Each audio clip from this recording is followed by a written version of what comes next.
Welcome to the Hollywood Raw podcast. My name is Adam Glyn. I'm usually joined by my friend Dax Holt, but Dax has been away for the past month, but he's coming back very soon. But I'm excited for today's show because today we are joined by someone who I'm a fan of, I'm a friend of, the host of the Melissa Rivers Group Text podcast. Melissa Rivers, how are you? I'm good. I'm very jealous of Dax's vacation all over his Instagram feed. Like, seriously, what's up with that? It's insane. The guy's been in Germany and Amsterdam for a month now with his whole family. And I'm like, wondering if we got the same deal for the podcast. I don't know how this guy is doing it out there. I'm sitting here, just eating McDonald's every day. And this guy is eating duck and goose in Germany. I don't know what you guys eating there, but he's living the life right now. So I haven't talked. This is the longest we've gone without talking to each other in a long time. We send text messages here and out, but I hope he's still following along with the celebrity news that's going on. I appreciate you coming down. How's your summer going so far? My summer's going well, thank you. The highlight is obviously co-hosting with you. Oh, you're so good. You're so kind. Make sure you put this on your LinkedIn. A lot of people like it. It's going to be good for that. I will. But it's going well. Busy. Here, there, everywhere kind of thing. I know you were on The View not too long ago. What's going on with you? What are you working on currently besides the podcast that's doing really well? Oh, I have two big things. My book came out in May. My fourth book, Lies My Mother Told Me, Tall Tales from a Short Woman. So that's super exciting. That's why you saw me on The View. I was on this 2.5 month book tour that just, every time I thought I hit the end, we got more requests, which is fantastic because it did really well. I obviously have my podcast, Group Text, which I love and adore and have so much fun talking to really interesting celebrities. And huge celebrities. I mean, you had Chelsea Handler on the podcast. And how was that conversation? Because I think there's a lot of interest with Chelsea and your family. How was that conversation for you? It was extremely healing. She came out and owned her poor behavior towards my mother for years and years and years at E and a lack of kindness towards her and towards me, and came out and said, on the Netflix special, I was too young and arrogant to realize what was standing in front of me. And I reached out to her afterwards and said how much it meant to me. And I said, we said, come on my podcast. And her first answer immediately without hesitating was yes. And the heartbreaking part for me is the fact that after having a couple of conversations with Chelsea, she and my mother would have adored each other. Yeah, I'm sure. And I think that's the hardest part for me is after even having one conversation with her, I'm like, you're so smart. She and my mother would have hit it off like a house of fire.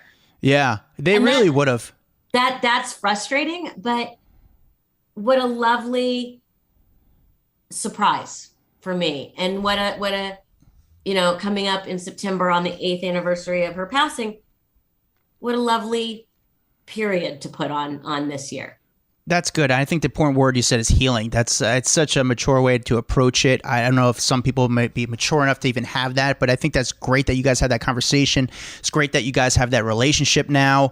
It's great that, Chelsea was able to give respect to your mother, who's one of the biggest legends in comedic legends out there. I always said, people always ask me, who is the nicest celebrity you've ever run into?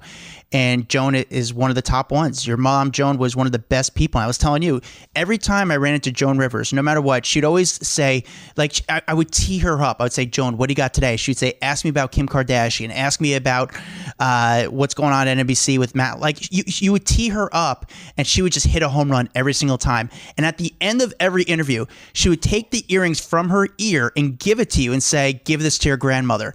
And it was so nice and so cool. And she was the best. She treated people with so much respect. She was so fun, so great. And it shows because she raised a great daughter in you. So I appreciate you. One of the things that we always talked about was we all have a job to do. And there's no, if everyone plays nice in the sandbox, everybody wins.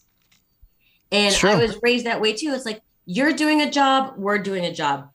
The celebrities need you to keep their name in the press, and they need to be nice to you to do that so you can earn your living. And I think when people first of all, there's lots of people who are just assholes on both sides. Sure.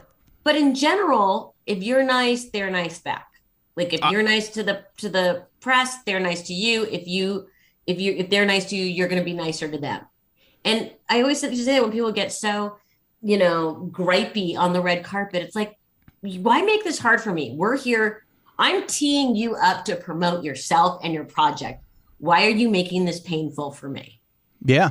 It's totally a symbiotic relationship. And having come from a world and living a life with one foot on either side of the carpet or the camera, you become extremely aware of that. And my mother had a great relationship with the paparazzi and whatever, as do I, because I'm like, hang on, let me put my sunglasses on, but whatever, because we're all just trying to earn a freaking living.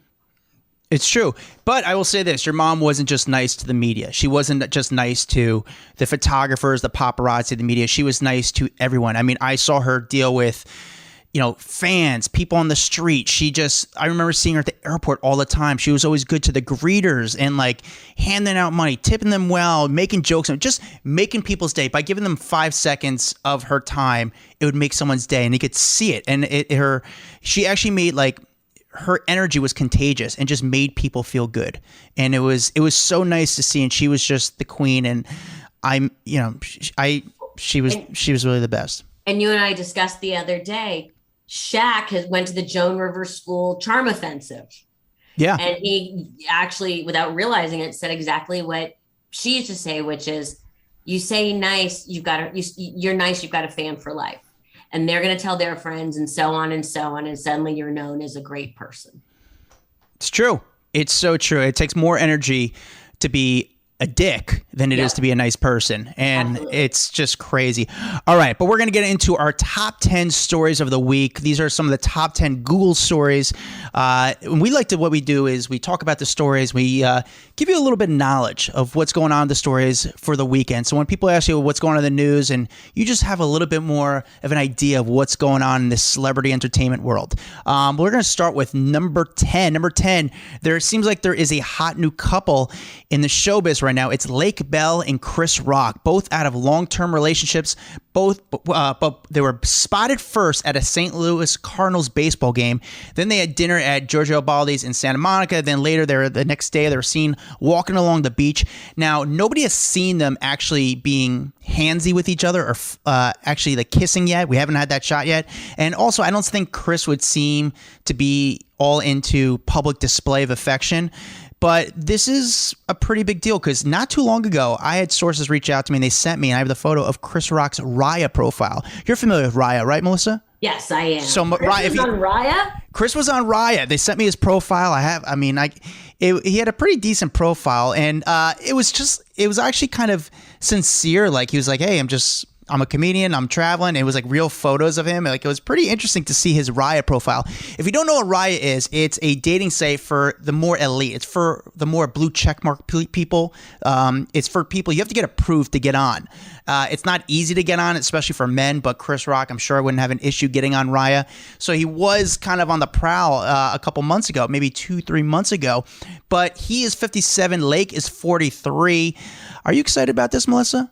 I am, but first of all, I have a feeling being on Raya is going to be part of his next stand-up special. Just note to self, file that thought away. Yeah. I think she's age appropriate.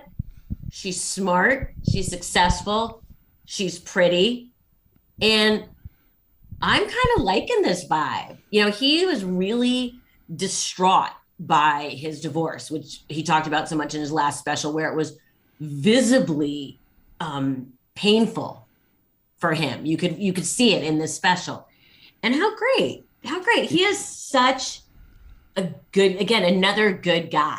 Yeah. Chris is interesting because, again, I've seen him a lot in New York City a lot lately. Ever since the slap issue, Chris is becoming, he was a favorite on Dumois, the spottings of him. You start seeing him more, the photos of him walking with headphones around his neck all the time, walking. And so he lives in the middle of, I'm not going to say exactly where he lives, but he lives in a very, very popular spot of New York City, right in Soho, right across from a very popular area. So people run into him a lot. With that said, he seems like a guy who's always in his own head, and that's not a bad thing. I think we all are. I'm very guilty of that. I don't think he'd be the guy, he's self-conscious enough not to get affectionate with her in public. But if you're seeing someone in different cities, if you're with them at night, if you're with them at the day, they haven't came forward as a couple, but I have to imagine they are a couple. I think it's a good pick for Chris because she is attractive. Also, can I say about Lake, and I know this is going to be, I'm saying this to you, Melissa, she is one of the best breasts in the industry. She showed her boobs in the TV show How to Make It America. Great boobs. No, unbelievable boobs. I do not remember her boobs. Also, you don't go to Giorgio Baldi together if you don't want to be seen together. True. I live right near there, and you always know when someone's there. Let's just put it that way, because there's always paparazzi outside, blah, blah. So it's not like sneaking into a private place. No, I have not seen her boobs. For whatever reason, I'm liking the feel of this. And again, she is age appropriate. I think it's a fun one. By the way, Giorgio Baldi, is that good of a restaurant? Oh my God, it's unbelievable. Really? Yes, it is that good. Is it California good, or is it like it's New York good? It's like, everywhere good. Interesting, because I know a lot of Rihanna's always there, and I feel like in the last couple of months, good. It's really good. It's very relaxed. It's, they during COVID they expanded, like they never had this whole patio. Now they've created this whole patio. I really enjoy it. Yeah, I live literally like 10 minutes, not even 5 minutes from there, and I never go. And I'm always like, why would I do that? And then I remember, yeah, because you can't get in. It's a scene, huh? Yeah, and you can't get a reservation. That's funny. Actually, I'm not going to be, again, I'm in New York, and I've never been to Giorgio Baldi's, but I did go to Craig's, and I was at Craig's during Super Bowl week, and it was packed there. Every night there's tons of people there going, at the restaurant. It's one night I was going to the bathroom, and all of a sudden, as the table right near the bathroom, as I'm walking there, I see David Spade facing me, and we made eye contact. I'm like, yo, Spade, and we're friends, and I walked towards him like to say hi to him, and as I get closer to the table, I realize who he's sitting with. He's sitting with Ted Sarandos, the head of Netflix, Adam Sandler, and Chris Rock. And I was like, and I already took like 3 steps into I committed to say hi. And if I knew that that's who he was sitting with before, I probably would just like give him the nod. But I didn't want to it's a pretty powerful table. So I already made the commitment to walk towards him. And I kept it really cool. I was like, yo, Spade, how you doing? I gave a quick fist bump. I was like, what's up, buddy? Good to see you. And then I just walked away. I kept it very cool. And I hit up Spade later that night. I was like, hey, man, so sorry I interrupted. I was like, I didn't know you were with him until I got closer to the table, the way it was facing. And he's like, no, you did it very well. I had to text someone at the restaurant and tell them not to come to the table because I know they'd be super annoying. So you kept it cool. You kept it moving. It wasn't too awkward with you. So that was good. All right. Wait. And also about Craig's, one of the reasons it's so popular is the food is really good. Giorgio Baldi's or Craig's? Both. What's better? Totally different. You can't compare. Okay. Can't compare. The green goddess salad at Craig's. Yeah, I get it. It's a scene. People love it. Even with the cameras outside, they know there's going to be a press conference as soon as they're done with their chicken parm. They still go there every single night. Yep, the food's great. That's good. All right, on to the number 9 story. Travis Barker is back healthy again. It seems like he's back to normal. He's already back to the studio. Travis told folks on social media during the endoscopy. Is that the word, Melissa? No, I think he had a colonoscopy. Okay, well, during the colon, I guess he had a very small pulp removed right in a very small polyp removed right in a very sensitive. No, I'm kidding. Okay, I'm just fucking with you at this point. Very sensitive area, usually handled by specialists, which unfortunately damaged a critical pancreatic drainage tube. This resulted in severe, life-threatening pancreatitis. I finally got it right. Look at that. It's crazy how much Travis Barker is in the news now. I mean, it's not because we obviously know who he's married to now, but Travis Barker, his level of star has definitely changed ever since he married. Well, he became engaged to Kourtney and now married to Kourtney Kardashian. Like he's dating Kourtney, but it took him very much into the mainstream zeitgeist. He's people who didn't know, like us, who knew who Travis Barker was. Now everyone knows who Travis Barker is.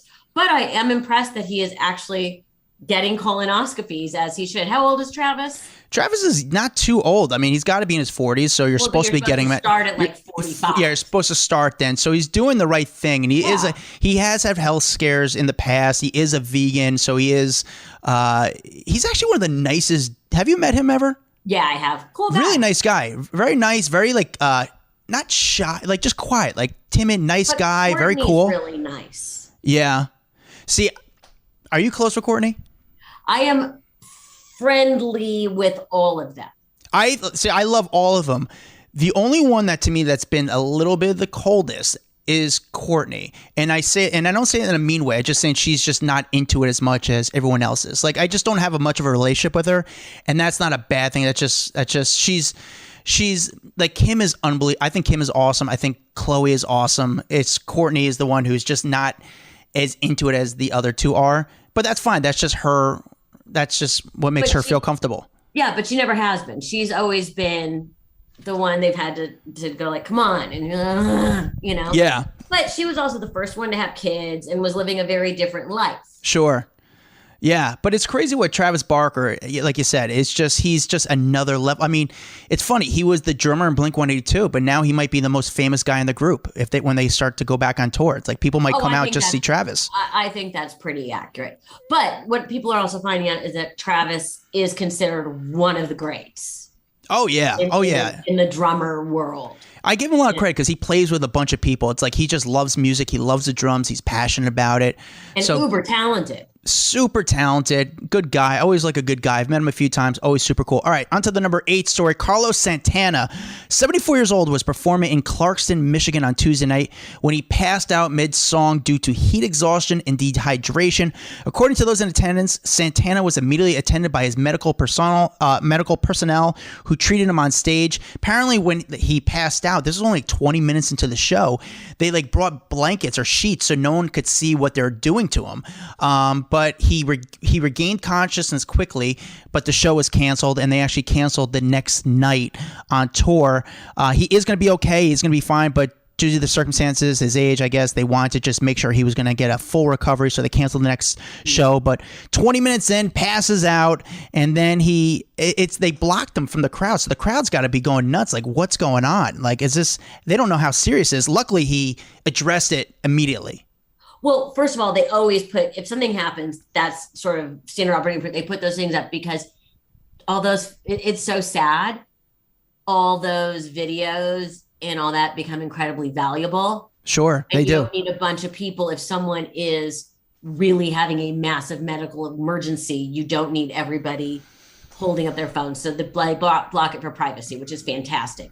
And which I read too. It was over 100 degrees that day and like 114 under the lights. And this is why I know as a mom, we was like, make sure you drink enough water. Yeah. You're up on stage. He's a very physical performer. He's 74. It's been hot as hell all day. You're sweating, you dehydrate. Yeah. And my tip is always, take a bottle of Gatorade and take a bottle of water and split them in two. Mix them. Get the electrolytes. The sugar in the Gatorade. And so you've got now 2 bottles, and that makes it, I always feel like that's a better formula. I like it. Less sugar, more electrolytes. I like it. Good job, Mom. All right, number 7. Pedialyte for hangovers. I like Pedialyte. That's good stuff. Yeah. Number 7. This one kind of sucks. Well, it sucks for everything. Jerry Harris, the star of Netflix's Cheer. This guy was the breakout star of the show. Yep. Has just been sentenced to 12 years behind bars in his child pornography case. Harris was in court for sentencing Wednesday, where a string of his friends and supporters read statements about the disgraced reality star's character. After the lengthy hearing, the judge announced the 12-year sentence. Harris was facing up to 50 years behind bars after pleading guilty to one count of receipt of child pornography and 1 count of traveling with the intent to engage in illicit sexual conduct. Federal prosecutors recommended Harris spend 15 years locked away. The Cheer star had been under investigation by the FBI dating back to 2019.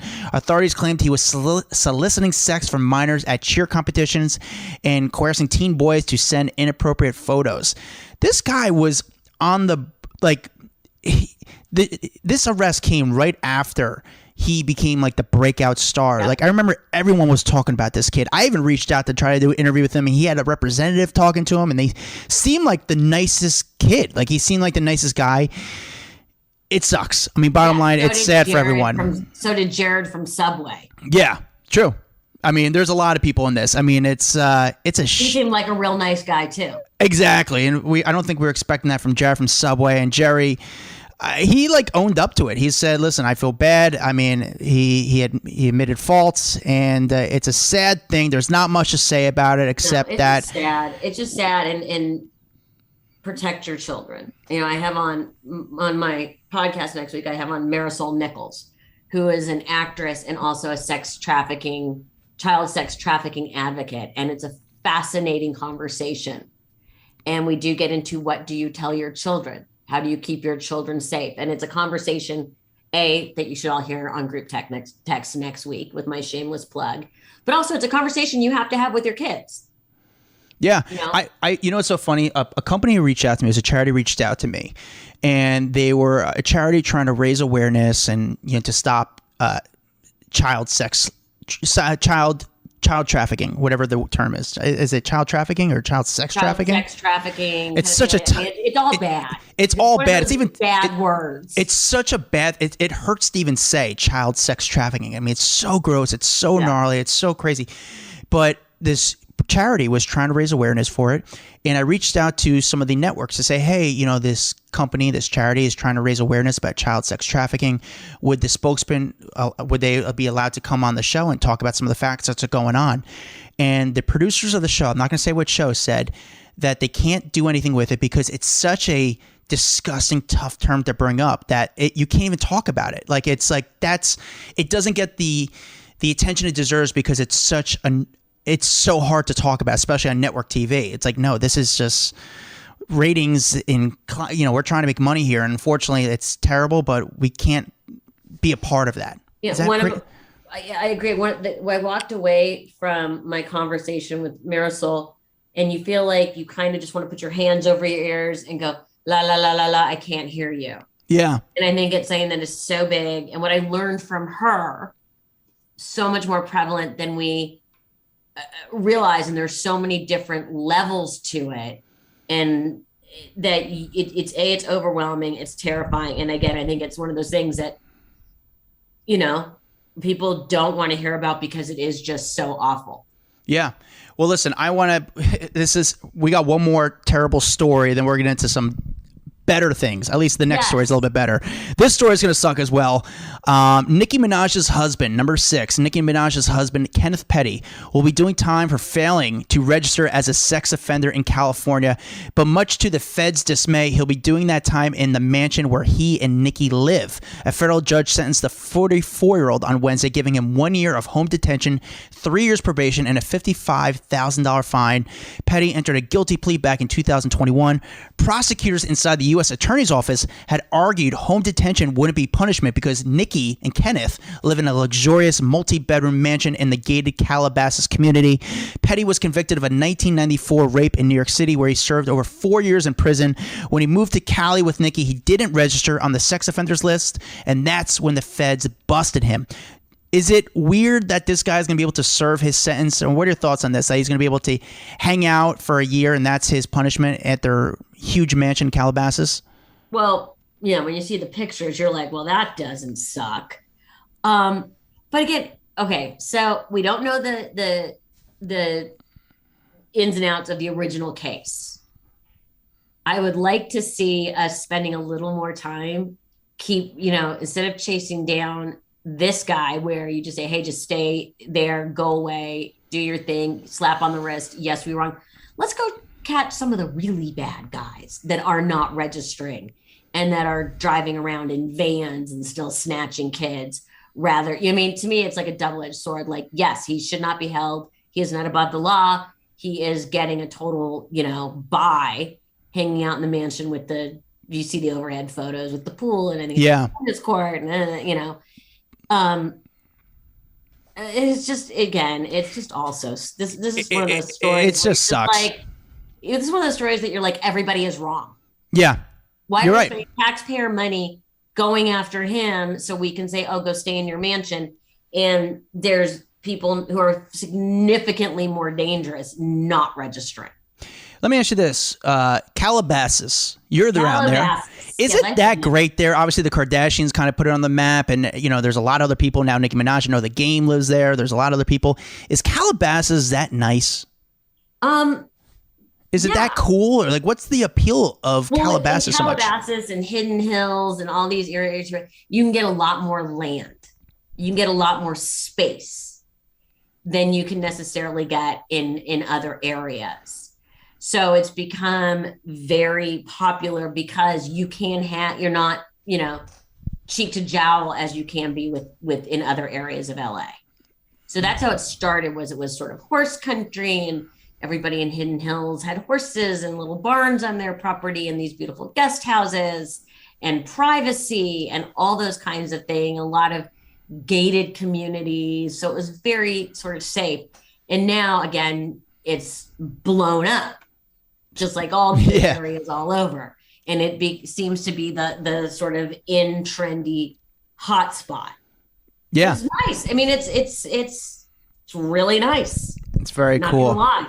Well, speaking of nice, the number 5 story, Michael Rubin, the billionaire owner of Fanatics, he threw a 4th of July party that was probably the sickest party of the year. It's one he did it last year, and this year it was another great party. First of all, the invitation to this party, he sent an Ace of Spades bottle of champagne to everyone. That was the invitation to the party. So let's say if there was 300 people, everyone's getting $1,000, $1,500 bottle. Just the invitations alone are costing a lot of money. Some of the people in attendance at this party at his home in the Hamptons was Beyonce, Jay-Z, Draymond Green, Carmelo Anthony, James Harden.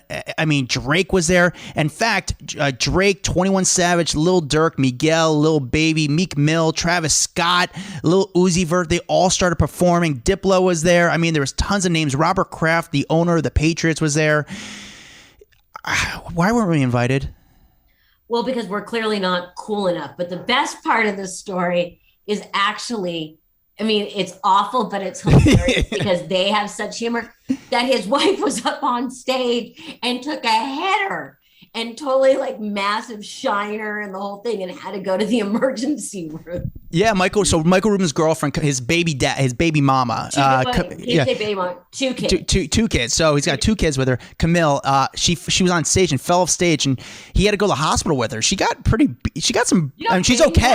but she got some bruises from this fall. I mean, I don't know how high the stage was or what she fell into, but it was, and Michael had to go to the hospital with her and missed a lot of the party because of that. I love the fact that particular incident, like I feel horrible for her, but it showed they're a real couple. For sure. I mean, Michael left the party with her. It wasn't some, whatever, that they're an actual real couple, if that makes sense. It was really nice. It was a very good move. Here's my question for you, Melissa. Do you start to question the fact that she had her second baby 3 months ago and looks that good is a whole separate thing. Here's my question. There's some people on Instagram, like this guy named Adam Weitzman. I don't know if you've ever seen him on Instagram. And there's Michael Rubin. Michael Rubin's a billionaire. He could be hanging out with other billionaires and some really successful people, and which he does, obviously, by the names of these people at the party. But like, he hangs out with Meek Mill, and he wanted like all the rappers to perform at his party. You start to wonder, like, is that what he wanted? Like, for me, it's like, you have the money. Now the only thing you didn't have is fame. And how do you get fame? You kind of partner with other people that have a lot of fame, like Meek Mill, Drake, and those are the people that you wanted around to perform at your party. I mean, you could have had Bruce Springsteen, you could have had Bon Jovi, but no, you wanted the people that are the coolest people in town. So you want to be considered cool. But listen, I'm just pissed because I wasn't invited to the party. But Melissa, I want to ask you, the Hamptons. A lot of people like Dax has never been to the Hamptons. I've been to the Hamptons a few times, but it's not really my scene. Reason is I can't afford it. But what are your thoughts on the Hamptons? I'm of two minds. I have very mixed emotions because on one level, like, I love the old school Hamptons before it became this sort of international cool destination, Yeah. And the Hamptons, what people don't know, are incredibly beautiful. And it's gorgeous, and it's the Great Gatsby, and it's these wonderful, beautiful homes, and Georgia Lane, like it's great. And has it become sort of this it place? Yeah. Do I like that part of it? No. It's how my mother and I always felt about St. Bart's. We loved going to St. Bart's, just not during the season. Gotcha. Like, you know what I mean? Like, it is what it is. It's like, a couple years ago, yeah, Malibu's still super popular. Do you remember like 5 years ago, Malibu was off the charts again, and it's all very cyclical. I love like Martha's Vineyard and Nantucket, a little bit more of a chill vibe, but even that's getting overrun. So let me ask you this. What crowd goes to the Hamptons? What crowd goes to Martha's Vineyard? What crowd goes to Nantucket? Is there a different type of crowd, different type of money? What do you see? Well, you forgot Maine. Maine. Okay. I didn't even know Maine was like that. That's Maine and like Newport, Rhode Island, which are... Oh, Newport's nice. Yeah. The Vanderbilts and stuff. But Maine is where is real quiet old money. Real money is up in Maine. That's where Martha Stewart has a major home. I mean, that's like money. It's levels of preppy. It's levels of showy. Like the Hamptons are very flashy, and they become very flashy rather than they've just become super flashy. And the people you would see in Maine and in Nantucket and Martha's Vineyard are not as flashy. Interesting. It's a very different vibe. Yeah, I got a cousin in Nantucket. They don't talk to. Great. Yeah, they don't invite me up. I can't. I don't think they. I don't wear any of that Vineyard Vines stuff. By the way, there is nothing wrong with Vineyard Vines. It's a good outfit. It's a good. By the clothing. way, no, the best quarter zips. Like the sweatshirts that are. You know what? Zips. Yeah. I would actually agree with the quarter zips there because they're strong. They, some of them they get like weird at the collar, but it's a strong quarter zip. It's a strong quarter zip and good colors. Yeah. And well made. I'm gonna put it out there. I'm a fan of the quarter zip from Vineyard Vines. Vineyard Vines, if you're listening, sponsor Melissa Rivers and the Group Text podcast. Melissa Rivers would be your first ambassador. She could be an influencer ambassador for you guys. Let's go. Give her some quarter zips. And if they don't, and my son wears it. Listen, give a few to her son. He will post about it. Come on, let's go. On to the number 4 story of the week. The star of Nashville Heroes and Remember the Titans, Hayden Panettiere, opened up about her struggles with opiate and alcohol addiction and explained that her experience with drugs stems back to her teenage years. The actor claimed that beginning when she was 15 years old, one of the adults on her team would give her happy pills prior to red carpet appearances so that she would be more energetic during interviews. Now Panettiere is able to connect that experience to her issues with addiction as an adult. She kind of went in. She did the People cover, and she says these happy pills someone on her team would give her was like Adderall, and it would kind of give her a little bit more energy, a little pep in her step, so she'd be more happy or more talkative on the red carpet. She also talked about when she was in her teenage years, she'd go to a party and people never even asked; they would just put drinks in her hand. And she kind of struggled the past few years. She had a relationship with a guy that became a little bit abusive, and then she also had beyond toxic. Oh, it was really bad. I mean, she was on video getting into physical fights. Yeah, it was bad. It was really awkward and really, really bad. And she also had a drinking issue came in from postpartum from one of her children. So it's I'm glad that she's opening up about it because I wondered what was going on with her for a while, especially after the last boyfriend and the fight she had with him. You knew something was going on, but now it's just like, okay, we have conclusion to the story. Like she was going through some serious issues. And Hayden Panettiere, I always thought she was, first of all, from my experience, one of the sweetest, nicest girls. I also thought so pretty. Like there was so much, she was just a girl next door, but like there was so much charisma. Like she was charming. Like you were like, oh, this girl has an it factor. And then you wondered for the past few years, like what has going on? Like why hasn't she done anything except this crazy stuff you've seen in the news? And now I don't want to say it makes sense, but it's just like, okay, she was, now we kind of know about her struggles that she was going on, but also we didn't know about this stuff that was going on when she was a teen and people giving her, what she says, happy pills, but she thinks it's Adderall to go on the red carpet. I mean, that's a wild accusation, a wild thing to say, but I guess it happens. By the way, not the first time we're hearing this story. Yeah. Not the first time we're hearing this story. I am fortunate enough to know her, and she is lovely. And everything you're saying, she's very charismatic and very sweet and super talented. And, you know, she struggled with demons just like every other person who, I mean, sadly, this is not the first time we've heard this story. Yeah. Does she seem to be doing great? Yes. Fingers crossed. God bless. Good thoughts that she can maintain it. It sounds like she's in a great place and has the support she needs. And it's just, it takes a lot of courage. It takes a lot of courage to say, I'm in a really bad place and need help. Yeah. No, I think it's great. Yeah. And I think it's great. And she looks amazing. Yeah, she looks great. I'm excited. She's doing a movie and she's doing like the next Scream. I'm excited to see how she comes from this because I think everyone's in her corner, you know? Sure, she doesn't have enemies. She's never been nasty. She's, you know, she's sweet. You want someone who's sweet to get the second chance because there's enough freaking assholes out there that get second chances that don't deserve them. Yeah, speaking of second chances, Travis Scott, the number 3 story, Travis Scott did a show on the 4th of July in Coney Island when some fans started to climb up a sort of like scaffolding during the show, and Travis stopped the show and ordered the fans to come down.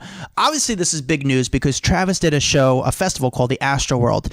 10 people ultimately lost their lives after the crowd of roughly 10,000 people surged toward the stage, crushing people in the process. Shortly after their horrific incident, Scott's attorney Ed McPherson spoke to Good Morning America and was adamant his client was unaware of what was unfolding before his eyes. He says, and I quote, "Travis didn't really understand the full effect of everything until the next morning," he says. "Truly, he did not know what was going on. Understand that when he's up on stage and he has these flash pots going off around him, he has an ear monitor that has music blasting through it and his own voice. He can't hear anything. He can't see anything." But I think, you know, obviously it's big news because he finally stopped the show, and some people aren't happy about this, including the victims who, lawyers who got, you know, unfortunately passed away during the Astroworld. They're saying this is him just trying to show sympathy, you know, play the sympathy card, but he still had a lot of damage in Astroworld, and Travis hasn't accepted responsibility for the concert. What are your thoughts on this, Melissa? I have a lot of thoughts on this from when I read this story. First of all, and this is not taking any side, what people do not know is when you are on a stage like that, you cannot see past the third row. It's impossible. The lights are so bright in your eyes. There's so much commotion. There's so much music. There's all these things. You talk about the flashback. I mean, I remember being on stage, even doing interviews at like what we call like TCA, where you sit on a stage and there's all these reporters asking you can't see. And you know that. You cannot see. So I can't imagine that. Yes, he's got the ears in, the whole thing.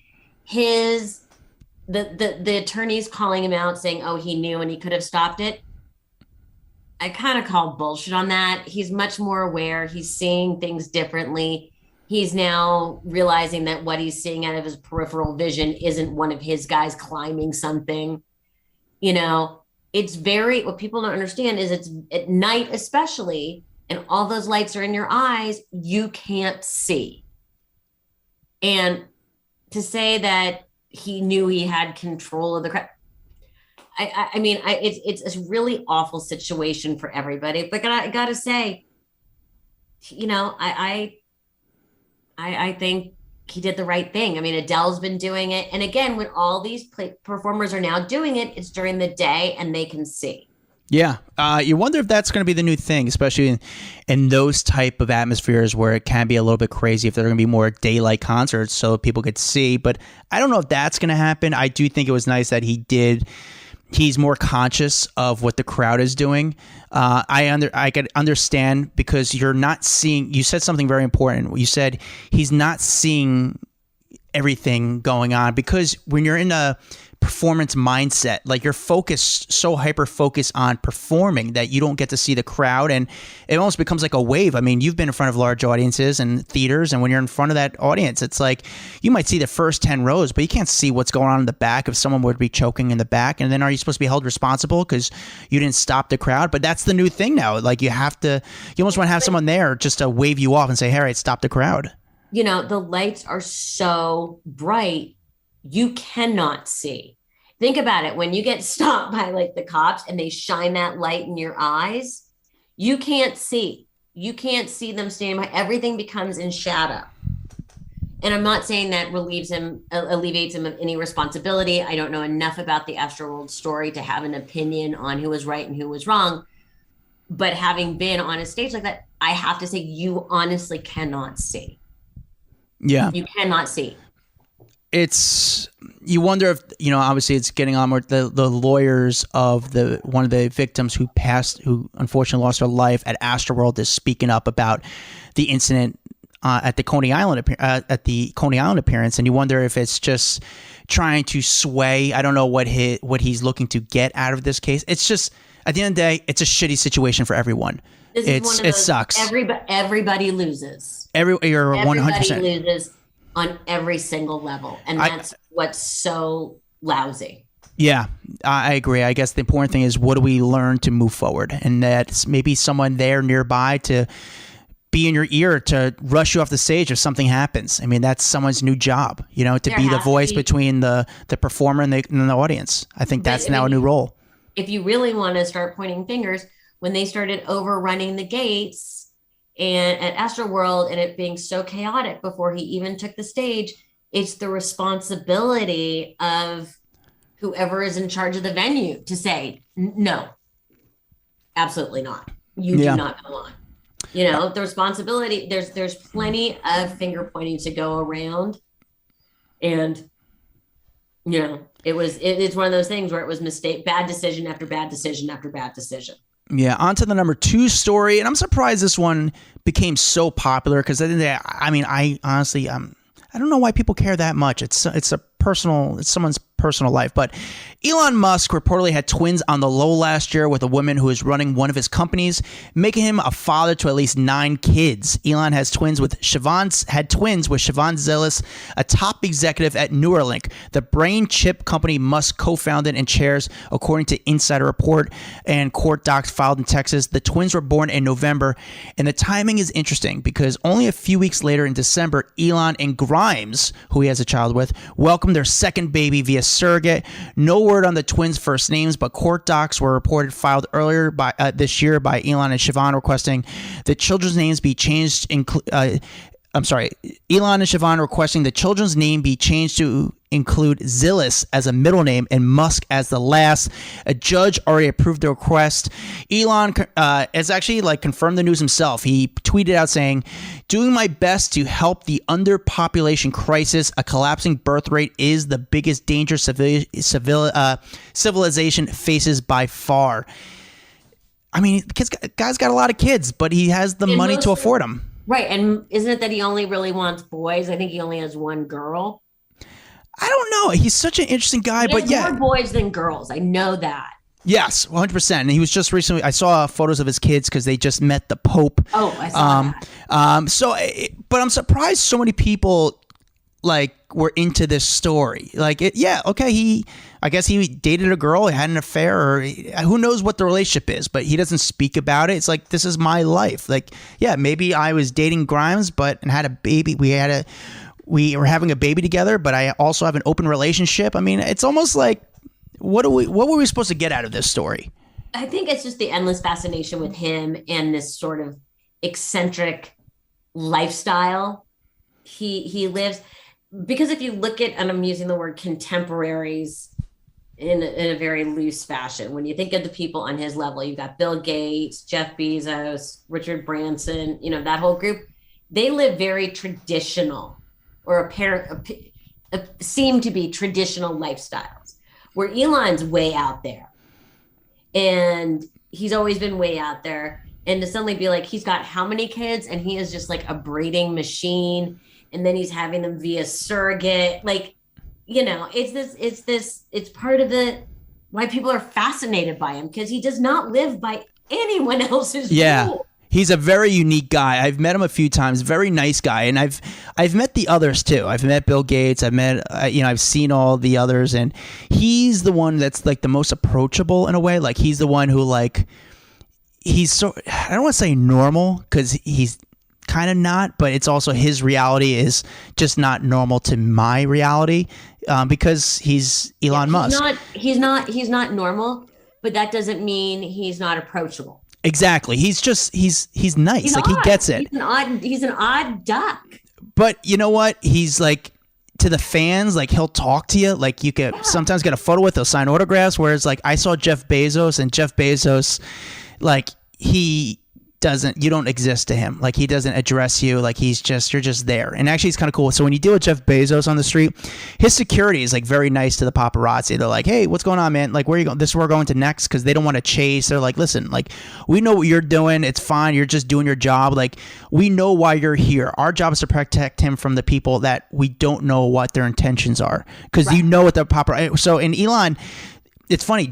Elon has more security than Bezos. But Elon's security drives around like they're like ninjas as well. It's crazy because Elon gets driven around in like a Tesla, but it's like the cheapest Tesla. And then the rest of the security team drives around in like Nissan Altimas because they want to bring attention to Elon. If you saw like 8 Teslas driving together, like what the fuck is going on? Yeah. But like it's just crazy. In the security also for Elon, they dress like they're going to a bachelor party in Atlantic City. Like they're so dressed down, like they look like Goombas. Like you're just like, oh, who are these guys? But little did they know they're protecting the richest guy in the world, and he's just cool. He's just cool. Yeah, I mean, and again, I think people are just sort of fascinated with a little bit like, and I can't believe this is a name that popped in my head, but like people are fascinated with Marlon Brando living on the island, and all of the baby mom. Like it's the same. It's just a fascination of someone that's chosen to live their life outside what we consider the social norms. Yeah, no, he's an interesting guy. I would love to have him on the podcast because I have so many questions for him. Melissa, actually, speaking of your podcast, Group Text, who would be you've had amazing guests over the years on your podcast. Who would be your dream guest that you would love to have? There's so many. I'd love Chris Rock. I'd love Dave Chappelle. I would love Peyton Manning. I would love Tom Brady, even though I'm not a huge fan. I do think he's become quite funny. Yeah. I like anyone who's interesting and funny and smart. And usually to be funny, you have to be smart. I agree with you, but you know what? You're already getting a lot of funny, smart people. And I recommend people, I mean, I know we're going to put this on your podcast, but the audience that listens to the Hollywood Raw podcast, make sure you check out Melissa Rivers' Group Text podcast. It's interesting. It's fun. She's got great perspective. And I have to say, and I'm going to call you this, I'm going to call you a celebrity. Don't get weird on me. I'm going to call you a celebrity. Of all the celebrities I have met, you're the one who gets it the most, but it's like you make it, we like to do in our podcast, but like you humanize it. Like you're just real. Like you're a fan of it too. So that's what's cool about you. And it shows in your energy when you deal with these people on your podcast. And that's what makes the podcast so good. It's just a good, fun interview where you don't overdo it, where you're still cool. And that's, you get it from your mom where you just treat them normal, but it's also interesting. It's not like you get something out of the interview. That's what I love about your podcast. And I try and keep, it's a conversation. Yeah. And again, I think being on both sides of it, I know the interviews I enjoy doing, and I try and replicate that for me because I prefer ones that are an actual conversation where the person's actually engaged, not reading off their cards.Ure. No, I get it. I totally get it. It's actually a real conversation when you see someone on the nothing against Fallon or Seth Meyers, but that's not an interview. Like they're just those questions, the answers are all pre-done. But when you listen to podcasts, especially Melissa's podcast, you actually hear like a legitimate conversation. But it's the questions like you ask or stuff like I want to know, where it's not like they're just cool. I mean, listen, I'm kissing her ass, but it's just cool. I love Hollywood Raw. Oh, keep going. Why, Melissa? Why? Because I think, we can talk crap about Dax because he's clearly Adam. You carry the whole operation. Listen, I hear that all the time and never gets old. You carry the whole thing. Dax lollygagging off in Europe. Yeah. Isn't lollygag such a good word? I think that's the word in Europe that they use. They just go lollygagging all day. I think that's what you do. Gallivanting. Yeah, they're just eating hay. Guys are great. And you and Dax have been so lovely to me through the years, and so lovely when I first launched my podcast. And, you know, it's fun. Again, it's so nice. And I try and do that with my podcast, and you guys do it with yours. The world is so insane and overwhelming, and you can't turn on the news without feeling like you're just being bombarded with this horror. It's nice to take time and just, you know, give your brain a break. It really is. It's nice to give your brain a break, but we're not going to do that with the number one story of the week. Unfortunately, the number one story of the week, James Caan, the legendary actor made famous for his roles in films like The Godfather and Brian's Song, has passed away. This was just posted on James' Twitter account. With great sadness that we inform you the passing of Jimmy on the evening of July 6th. The family appreciates the outpouring love and heartfelt condolences and asks that you continue to respect their privacy during this difficult time. Caan's breakout role came in 1972 when he played Sonny on The Godfather. He was nominated for an Oscar for Best Supporting Actor as well as a Golden Globe. He reprised his role in The Godfather 2. He also played Brian Piccolo in Brian's Song. I mean, just a legendary actor. I mean, he was an Elf. He's a legend. He was an absolute legend. He was 82 years old. It's sad. 82, a good run, you know, not forgotten, considered, you know, one of the, you know, a great actor. Not a bad way to go. Not a bad way to go where there's not one, like, there's nothing in any of the obits, like, except for the time that he was involved in this scandal. Yeah. No, he was just an outpouring of love. And at 82, good job, buddy. Great job. You know what I liked about this, and it sounds so. What I liked about this, I liked that the family was able to break the news. Like, his Twitter account was the one to break the news about the death. We didn't find one of the other news sites trying to fight over it, trying to who could get it out first. And what happens is when someone passes away, Melissa, as you would know, that it becomes public record and anybody could kind of break that story. But fortunately for this story, they were able to break the news on his Twitter account and kind of control the narrative. And it's important, as you know. A narrative is a very important thing, and don't let people kind of jump to, when we hear someone passes away, sometimes people could say, could it be this reason or that reason? But for this, it came from the family through his Twitter account. So that was sort of nice. But the guy had This is one of those, and this is great. There was no narrative to control. Yeah. You know? Yeah. He was 82. He was a celebrated actor. He had, you know, iconic roles and hit multiple generations. There's no, and that's so great because there's no narrative that needs to be spun. Yeah. No. And that says a lot about who he was. 1,000%. I think everyone's just kind of going to watch The Godfather tonight or just going to see him for an actor. And he was an actor. He didn't become a reality kind of guy where we saw the guy. He was hilarious, incredible. He was incredible in Elf. But sometimes in the Hollywood world, that their public persona will take over for their professional persona. And for him, he was James Caan. Everyone knew he was just a legend. He was Jimmy Caan. He was a complete legend. So R.I.P. to him. What a legend. But guys, thank you guys for listening. Make sure you like and subscribe. Check out the Hollywood Raw podcast. Make sure you tune into the Melissa Rivers Group Text podcast. It's a great one. Make sure you follow Melissa Rivers on Instagram at Melissa Rivers Official, at Melissa Rivers Official. That's her IG account. She's a fun one. Check out her new book. Melissa Rivers, thank you for joining me today. It's an honor. It's a privilege. And I think you're great. I think you're doing an awesome job. Keep up the good work with the podcast. If Dax decides not to come back from Europe, can I just be your new co-host? Melissa, we're off, right? Yeah, let's do that. Yeah. Please, let's talk. Okay. I'll talk to her down. We could do that. Thank you so much. Guys, thank you guys for listening. Check us out on TikTok, Instagram, Facebook, Twitter. We're on it all. We'll see you guys next time. Guys, hope you liked that video. We got a lot more where that came from. Hit that bell, like, subscribe, share with a friend. The best thing you do to support us is really doing that. And we really need the money because we need hair gel.